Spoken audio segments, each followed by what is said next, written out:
Hello friends, आज हम बात करेंगे क्लास 12th केमिस्ट्री की सबसे ज्यादा महत्वपूर्ण प्रयोगशाला विधि जो कि एग्जाम में जाता हर साल पूछी जाती। देख सकते हो डाई एथिल ईथर बनाने की प्रयोगशाला विधि का सचित्र वर्णन और इसकी जो विधि होती है वो भी एकदम मस्त तरीके से समझेंगे। और बात करें यार, एग्जाम में 5 नंबर का पूछा जाता है। आपकी जो डाई एथिल ईथर बनाने की प्रयोगशाला विधि 5 नंबर की एग्जाम पूछे जाते हैं और बहुत ज्यादा इंपॉर्टेंट है, जाता हर साल आती है। तो देख सकते हो एकदम मस्त तरीके से आज हम लोग इसे देखने वाले हैं। तो यार प्लीज वीडियो को शुरू से लेकर आखिर तक जरूर देखना, एकदम मस्त तरीके से देखेंगे। और अगर चैनल पे न हो तो चैनल को सब्सक्राइब और वीडियो को लाइक भी कर लेना। तो चलो बात करते हैं डाई एथिल ईथर बनाने की प्रयोगशाला विधि, अर्थात प्रयोगशाला में डाई एथिल ईथर का निर्माण कैसे होगा। तो देखो, आपसे हम बताएं, अगर ट्रिक से आपको लिखना है तभी 5 नंबर मिलेंगे। ट्रिक से कैसे लिखना है वो बताते हैं। देखो, सबसे पहले जिस भी चीज की प्रयोगशाला विधि लिख रहे हो, जैसे हम लिख रहे हैं डाई एथिल ईथर बनाने की, तो आपको करना क्या, आपको सबसे पहले अपनी जो कॉपी पेपर वाली होगी उस पर सबसे पहले क्या लिखना है, तभी नंबर मिलेंगे। एक एक पॉइंट समझना। सबसे पहले आपको उसका सूत्र लिखना है। सबसे पहले क्या लिखना है, उसका सूत्र लिखना है। डाई एथिल ईथर का सूत्र क्या होता है, C2H5O, C2H5O, C2H5, ये होता है डाई एथिल ईथर का सूत्र। C2H5O, C2H5। देखो, चित्र की बात, रिएक्शन की बात सब बात में होगी। सबसे पहले एग्जामिनर को ये तो लगे कि आपके अंदर कोई टैलेंट है, ये थोड़ी नहीं कि केवल रट के चले आए हो। आपको कुछ उसके बारे में पहले बताना तो है। आपको पहले लिखना है उसका सूत्र C2H5O, C2H5, ठीक है। फिर क्या लिखोगे, उसका जो साधारण नाम है, ठीक है। साधारण नाम इसका क्या है, साधारण नाम यही है, डाई एथिल ईथर। और फिर बात आएगी आईयूपीएसी नाम की। आईयूपीएसी नाम क्या होगा, इतना जरूर लिखना है, किसी भी चीज की प्रयोगशाला विधि लिखो आप, ठीक है। ये आपको याद रखना है, तभी नंबर पूरे मिलेंगे, ठीक है। साधारण नाम देखो, यहाँ पे दोनों तरफ एथिल लगा है तो आपको इसका नाम क्या है, डाई एथिल ईथर, जो कि आपको लिखा है ऊपर ही हेडिंग पे, डाई एथिल ईथर बनाने की प्रयोगशाला विधि, ठीक है। तो डाई एथिल ईथर इसका साधारण नाम होता है। आईयूपीएसी नाम की बात करें तो इसका आईयूपीएसी नाम क्या होता है, एथॉक्सी एथेन। क्या नाम होता है, एथॉक्सी एथेन, ठीक है। ये सिंपल सी बात आपको याद कर लेनी, ठीक है। किसी भी चीज की प्रयोगशाला विधि लिखो, किसी भी यौगिक की, die ethyl ether, acetone, formaldehyde, किसी की लिखो, सबसे पहले आपको ऊपर कॉपी पे ही लिखना है सूत्र उसका जो हो C2H5O, C2H5, इसका साधारण नाम डाई एथिल ईथर, आईयूपीएसी नाम क्या है, एथॉक्सी एथेन। इतना हो गया। फिर इसके बाद हेडिंग पड़ेगी प्रयोगशाला विधि, और फिर आपको ये थ्योरी लिखनी है, रिएक्शन लिखनी है, उसके बाद ही चित्र बनाना है। और फिर चित्र बनाने के बाद क्या लिखना है, विधि लिखनी है। इस टाइप से स्टेप बाय स्टेप चलोगे तब भैया 5 नंबर पूरे पाओगे, ठीक है। तो देखो, सबसे पहले आपको बताया इतनी चीज लिखनी है ऊपर ही हेडिंग पे। जब हेडिंग पड़ जाए डाई एथिल ईथर बनाने के प्रयोगशाला विधि, सूत्र, साधारण नाम, आईयूपीएसी नाम पहले लिख लेना, ठीक है। अब उसके बाद पड़ी हेडिंग प्रयोगशाला विधि। तो देखो, प्रयोगशाला विधि, ये जो आपको पूरा चित्र दिख रहा है इतना बड़ा, इसी चित्र से ही आपको प्रयोगशाला विधि को लिखना है और उसकी रिएक्शन को भी समझना है। तो देखो, एक एक पॉइंट समझना। देखो, ये जो इतना बड़ा चित्र है, इसके कुछ जो महत्वपूर्ण बिंदु है उसे समझो। ये आपको जो दिख रहा है इसे कहते हैं आसवन फ्लास्क। क्या कहते हैं, आसवन फ्लास्क। हमने देखो यहाँ पे लिख दिया। ये जो आपको दिख रहा है इसे कहते हैं आसवन फ्लास्क, ठीक है। और इसके नीचे हमने क्या लगा रखा है, बालू ऊष्मक। क्या लगा रखा है, बालू ऊष्मक। ये जो इस टाइप का दिख रहा है ना, इसके नीचे आसवन फ्लास्क के नीचे, इसे कहते हैं बालू ऊष्मक। फिर क्या लगा रखा है, नीचे नीचे हमने लगा रखा है बर्नर, ठीक है। क्या लगा रखा है, बर्नर लगा रखा है। यहाँ पे देखो बर्नर, बर्नर की सहायता से हम क्या करेंगे, इसे गर्म करेंगे। देखो यहाँ पे आग जल रही है ना, ये आग जलाई हमने, ठीक है। इसी बर्नर की सहायता से हम धीरे धीरे इसे गर्म करेंगे, जिससे हमारा क्या बनेगा, ईथर बनेगा। लेकिन ईथर बनाने के लिए इस फ्लास्क में हमें कुछ डालना भी तो पड़ेगा। तो देखो, हमने इस फ्लास्क पे क्या क्या डाला है, हमने इस फ्लास्क पे एथिल अल्कोहल C2H5OH डाला, प्लस सान H2SO4 डाला। जब C2H5OH और सान H2SO4 रिएक्ट करेगा तो आपका यहाँ से ईथर बनता हुआ, यहाँ देखो हमने एक संघनित्र लगा रखा है, यहाँ पे एडेप्टर लगा रखा है, यहाँ देख लो आपकी एक फनल, थिसल फनल कीप लगा रखी है, जिसमें भी C2H5OH भरा है, और ऊपर से हम बूंद बूंद करके डालेंगे। अभी पूरी विधि की थ्योरी आपको बता देंगे, रिएक्शन सब कुछ समझोगे, बस थोड़ा थोड़ा पॉइंट समझो, ठीक है। यहाँ पे आपको एक आसवन फ्लास्क, वो सॉरी, आपने क्या लगा रखी है, थिसल फनल कीप इसे बोलते हैं, ठीक है। थिसल फनल कीप लगा रखी है, यहाँ पे थर्मामीटर लगा हुआ है, ये संघनित है, ये एडेप्टर है, ये ग्राही है। और होगा क्या, जब आप इस पे एथिल अल्कोहल और सान H2SO4 भरोगे, बर्नर से इसे गर्म करोगे ये बालू ऊष्मक पर, तो आपका ईथर यहाँ होता हुआ इसमें जाके एकत्रित हो जाएगा। बस सिंपल सी विधि कंप्लीट हो जाएगी। इतनी सी बस विधि है, 5 नंबर कंप्लीट। तो सबसे पहले आपको इसकी रिएक्शन को लिखना होगा। तो हमने लिखा यहाँ पे, प्रयोगशाला में die ethyl ether ethyl alcohol के आधिक्य और सान H2SO4 को 140 डिग्री सेंटीग्रेड पर गर्म करके बनाया जाता है। कैसे बनेगा डाई एथिल ईथर, देखो यहाँ पे चित्र पे समझो ना यार। आपसे हमने कहा एथिल अल्कोहल C2H5OH लो और सांड H2SO4 लो, उसे मिला दो, गरम आराम करोगे तो ग्राही में जाके सिंपल ईथर बन जाएगा। तो क्या क्या लिया, एथिल अल्कोहल और सांड H2SO4। तो वही यहाँ पे लिखा कि प्रयोगशाला में डाइएथिल ईथर एथिल अल्कोहल अर्थात C2H5OH के आधिक्य और सांद्र H2SO4 को 140 डिग्री सेंटीग्रेड पर हीट करने पर, गर्म करने पर बनता है। तो चलो बना लेते हैं। सिंपल आपको क्या लेना है, ये C2H5 जिसका नाम है एथिल अल्कोहल, तो यहाँ पे हमने लिया C2H5OH, इसका क्या नाम है, एथिल अल्कोहल। ठीक है, एथिल अल्कोहल नाम है। अब आपको करना क्या है, देखो ध्यान से पढ़ो, कह रहा है die ethyl ether ethyl alcohol के आधिक्य और सांद्र H2SO4, तो सांद्र H2SO4 ले लो। अब करना क्या है, सबसे पहले आपको टेम्परेचर यहाँ पे रखना है 100 से 110 का।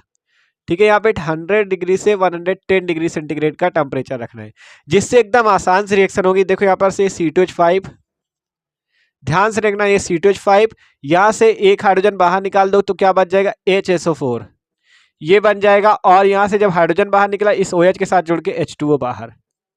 देख लो ध्यान से, एकदम आसान है। कैसे क्या समझो, यहाँ पे C2H5OH नाम एथिल अल्कोहल, H2SO4 नाम H2SO4 का है सल्फ्यूरिक अम्ल। 100 से 110 पे गर्म करोगे, यहाँ से C2H5HSO4 निकलेगा और जल का अणु बाहर निकल जाएगा। इसका नाम है ethyl hydrogen sulphate, ethyl hydrogen sulphate. ठीक है, एथिल हाइड्रोजन सल्फेट इसका नाम है। अब क्या होगा, इस एथिल हाइड्रोजन सल्फेट को आपको क्या करना है, 140 पर गर्म कर देना है, क्योंकि आपसे हमने थ्योरी पे क्या कहा है, ऊपर हमने कहा H2SO4 को 140 डिग्री पर गर्म करते हैं, तो इसे क्या कर देते हैं, 140 पर गर्म कर देते हैं। ठीक है, देखो, और 140 पर गर्म करना है, लेकिन इसकी क्रिया आपको एथिल अल्कोहल से करनी पहले। अब 140 पे गर्म करना है, यहाँ पे देखो, अब 140 पे गर्म करना है। सिंपल क्या हुआ, एथिल हाइड्रोजन सल्फेट को एथिल अल्कोहल से क्रिया कर रहे हैं, 140 पर गर्म कर रहे हैं, जिससे यहाँ से C2H5O और यहाँ से C2H5 आपका मिलकर डाइएथिल ईथर बना लेगा, और यहाँ से देखो HSO4 और ये वाला हाइड्रोजन मिलकर H2SO4 बना लेगा। ये सिंपल सी रिएक्शन होगी, इसका नाम है डाइएथिल ईथर। क्या नाम है, डाइएथिल ईथर। यही सिंपल सी रिएक्शन होगी। देख लो भैया, एकदम मस्त तरीके से समझ सकते हो। हमने आपसे कहा था प्रयोगशाला में आप डाइएथिल ईथर कैसे बना सकते हो, एथिल अल्कोहल के आधिक्य को सांद्र H2SO4 में 140 पर गर्म करके। तो वही कि हमने एथिल अल्कोहल को लिया, H2SO4 मिलाया, 100 से 110 डिग्री सेंटीग्रेड का पहले टेम्परेचर रखना है, जिससे C2H5HSO4 एथिल हाइड्रोजन सल्फेट बनेगा और यहाँ से जल का अणु बाहर निकलेगा। फिर इस एथिल हाइड्रोजन सल्फेट को एथिल अल्कोहल से क्रिया करनी 140 पर, जिससे C2H5O C2H5 डाइएथिल ईथर और H2SO4 बाहर निकल जाएगा। तो ये सिंपल सी रिएक्शन होती है। ठीक है, क्या समझे आप लोग, हमने आपसे कहा यहाँ पे एथिल अल्कोहल और H2SO4 आएगा और ग्राही में ईथर बनेगा। बस ये सिंपल सी रिएक्शन और चित्र इतना बड़ा है। ठीक है, ये सिंपल सी रिएक्शन ही इस पूरे चित्र पे होगी। ठीक है, तो आपसे हमने क्या कहा था, पहले क्या क्या लिखना है, पहले सूत्र लिख लेना, साधारण नाम, IUPAC नाम, उसके बाद प्रयोगशाला विधि की हेडिंग, ये थ्योरी लिखना, ये रिएक्शन लिखना, उसके बाद ही चित्र बनाना। ठीक है, उसके बाद चित्र बनाना। तो अब बन चुका है हमारा चित्र। आप चित्र समझते हैं, फिर इसकी विधि को लिखते हैं। इतना रिएक्शन तो समझ में आ गई ना, आप चित्र समझो और विधि लिखो। ठीक है, तो देखो हमने क्या किया, इस पूरे चित्र को समझना। अब हमने क्या किया, एक चित्र बनाया जिसमें क्या क्या लिया है, हमने एक आसवन फ्लास्क लिया गोल पेंदी का।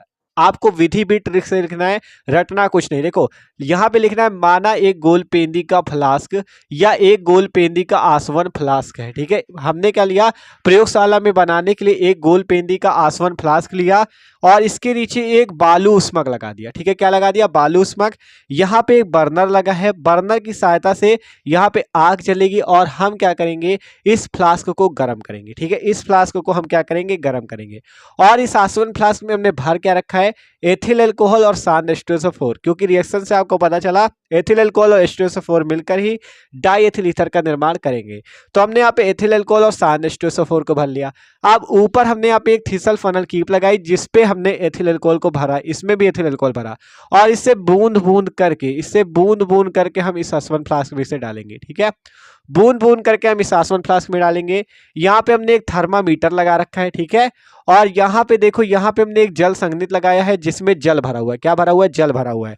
और यहाँ पे नीचे एडेप्टर एडेप्टर लगा है और एडेप्टर से जुड़ा हुआ ये ग्राही है, ठीक है। ग्राही फ्लास्क है जिसपे जब आप एथिल अल्कोहल और H2SO4 को इस बर्नर की सहायता से गर्म करोगे तो ईथर आपका यहाँ ग्राही पे आके एकत्रित हो जाएगा और ईथर आपका इस ग्राही फ्लास्क पे बन जाएगा। और देख लो ये जो ग्राही के बाहर ये फ्लास्क लगा है इसमें हमने बर्फ को भरा हुआ है, ठीक है। इसमें क्या भरा हुआ है, बर्फ को भरा हुआ है, ठीक है।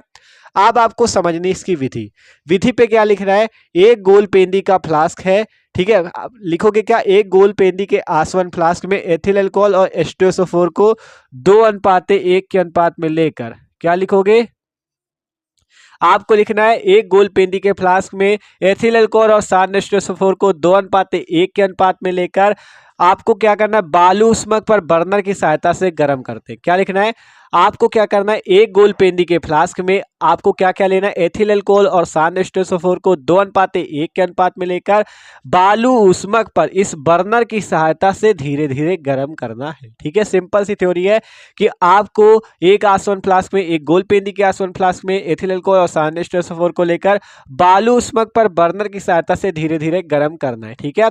जिससे आपका होगा क्या, जब गर्म करोगे तो सिंपल आपका डाई एथिल ईथर जाके इस ग्राही फ्लास्क पे एकत्रित हो जाएगा, ठीक है। सिंपल जाके इस ग्राही फ्लास्क पे आपका डाई एथिल ईथर एकत्रित हो जाएगा, ठीक है। ये सिंपल सी थ्योरी है। आप देखो अभी इसमें कुछ कमियां भी होंगी। ये जो डाई एथिल ईथर है अभी अशुद्ध होता है, ये शुद्ध नहीं है। ये जो आप एथिल अल्कोहल और H2SO4 2:1 के अनुपात में मिलाकर बर्नर से गर्म करके इस ग्राही में एकत्रित कर रहे हो, इसमें आपका डाई एथिल ईथर शुद्ध नहीं है। क्यों शुद्ध नहीं है, क्योंकि इसमें कुछ अशुद्धियां मिली होती है। क्या क्या मिला होता है वो भी बता दें आपको, ठीक है। तो देखो अब इस पे क्या क्या मिला होगा। देखो ये जो आपने यहां से एथिल अल्कोहल और H2SO4 गर्म करके ईथर जो ग्राही पे एकत्रित किया, ये अभी अशुद्ध है। इसमें क्या क्या मिला है, देखो आपने देखा डाई एथिल ईथर के साथ H2SO4 भी निकल रहा है। तो यहाँ पे जो डाई एथिल ईथर बना है ना, इसमें अशुद्धियां हैं अभी। इस डाई एथिल ईथर में C2H5 OC2H5 है ना। तो इस डाई एथिल ईथर में अभी कुछ मात्रा में आपका एल्कोहल उपस्थित है। अभी पूरी विधि बताएंगे आपको कैसे लिखना है थ्योरी, ठीक है। इस डाई एथिल ईथर में कुछ मात्रा में अल्कोहल उपस्थित है, कुछ मात्रा में H2SO4 उपस्थित है और कुछ मात्रा में जल भी उपस्थित है। ये जो ग्राही में बना अभी इसमें बहुत चीजें मिक्स हैं। क्या क्या मिक्स है, डाई एथिल ईथर मिक्स है, H2SO4 मिक्स है, एथिल अल्कोहल मिक्स है और ये जल संघनित तो जो लगा रखा था इसके कारण कुछ मात्रा जल की भी होती है। मतलब ज्यादा मात्रा में तो डाई एथिल ईथर है, लेकिन ये सब जो किच्ची बिच्ची है छोटे छोटे लोग, ये सब क्या है, थोड़ी थोड़ी मात्रा में, ये थोड़ी थोड़ी मात्रा में, लेकिन थोड़ी मात्रा ही बहुत होती है। ये अशुद्धि उस पे ला रहे हैं। ये शुद्ध अभी केवल आपने डाई एथिल ईथर नहीं प्राप्त किया।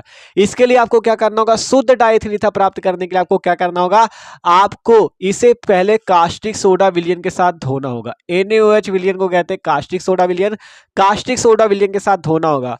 फिर क्या करना होगा, फिर कैल्शियम क्लोराइड के साथ इसे सुखाना होगा, जिससे आपका शुद्ध ईथर प्राप्त होगा, ठीक है। तो सिंपल ये करना है आपको। सबसे पहले जब इसमें इतनी अशुद्धियां मिली हो तो उसमें कास्टिक सोडा विलयन मिला दो। उससे आपको क्या करना है, उसे धोना है। फिर कैल्शियम क्लोराइड से उसे सुखाना है। फिर क्या करना है, इसे छानना है। जब उसे सुखा लो फिर उसे छानो और 34 से 35 डिग्री सेंटीग्रेड पर, 34 से 35 डिग्री सेंटीग्रेड पर आपको डाई एथिल ईथर शुद्ध मिल जाएगा, ठीक है। शुद्ध डाई एथिल ईथर प्राप्त हो जाएगा। तो देखो अभी कम समझ में आ रहा होगा आपको। यहाँ पे देखो थ्योरी हम दिखा दे, थ्योरी पढ़ो एक बार तो आपको अच्छे से समझ में आएगा। हमने आपसे सबसे पहले कहा था कि एक गोल पेंदी के फ्लास्क में, एक गोल पेंदी के फ्लास्क में एथिल अल्कोहल और सात H2SO4 2:1 के अनुपात में लेकर उसे 140 से 145 डिग्री सेंटीग्रेड, देखो 140 टेम्परेचर यहीं पे बताया गया था, तो 140 से 145 डिग्री सेंटीग्रेड पर बालू उष्मक पर, ये बालू उष्मक पर धीरे धीरे गर्म करते हैं, जिससे क्या बनता है, डाई एथिल ईथर बनता है। और ये डाई एथिल ईथर जाके इस ग्राही फ्लास्क पे एकत्रित हो जाता है। अब ये जो ग्राही फ्लास्क में डाई एथिल ईथर आपका बना है ये अभी अशुद्ध है। इसमें कौन कौन सी अशुद्धियां मिली होती है, इसमें आपका एल्कोहल मिला होता है, जल मिला होता है, H2SO4 मिला होता है। इन अशुद्धियों को दूर करने के लिए आपको इसे कास्टिक सोडा विलयन के साथ धोना होता है। फिर आपको क्या करना होता है, फिर आपको इसे कैल्शियम क्लोराइड द्वारा सुखाना होता है, ठीक है।